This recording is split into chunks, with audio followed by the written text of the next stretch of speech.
আসসালামু আলাইকুম গাইস।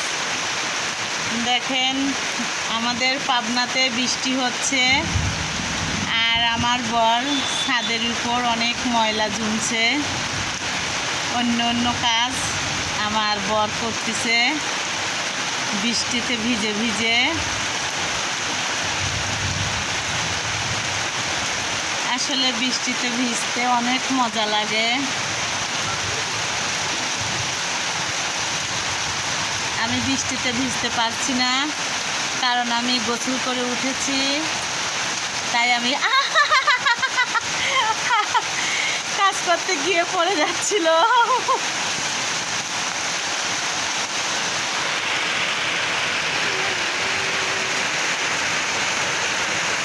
তোমাকে ভালোবেসে দিতে পারি প্রাণ, আমি মাটি তুমি নীল আসমান।